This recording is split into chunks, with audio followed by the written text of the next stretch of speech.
If you are here, chances are you have seen this annoying error message, "This copy of Microsoft Office is not activated." This error appears if you didn't activate your Microsoft Office or if your license has expired. But don't worry, in today's video, I'll show you how to fix it using a quick and easy method. To fix the activation error, we'll use the Rearm method, which is a hidden feature built into Microsoft Office. The Rearm method extends the Office trial period and temporarily removes the activation error.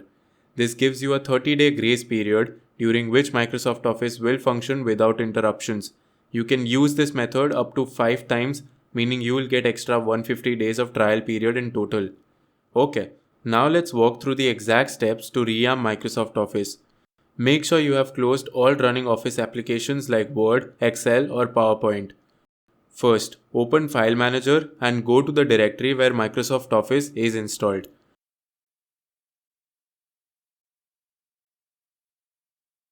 Now, open Command Prompt as administrator.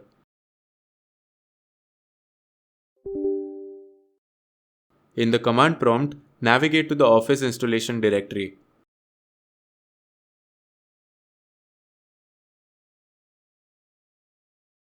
Now type this command and press enter. This command tells Office to reset the activation period. After running the command, you should receive this message confirming that Microsoft Office Rearm was successful. After rearming, open any Office application like Word or Excel. You should no longer see the "This copy of Microsoft Office is not activated" message.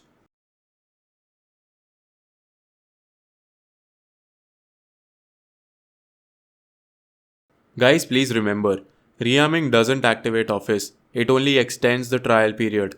This method is a temporary fix. After the 30-day grace period expires, you have to run the rearm command again. You can typically use the rearm command up to 5 times. Once you have used all the available rearms, Microsoft Office will require a valid license key for further use.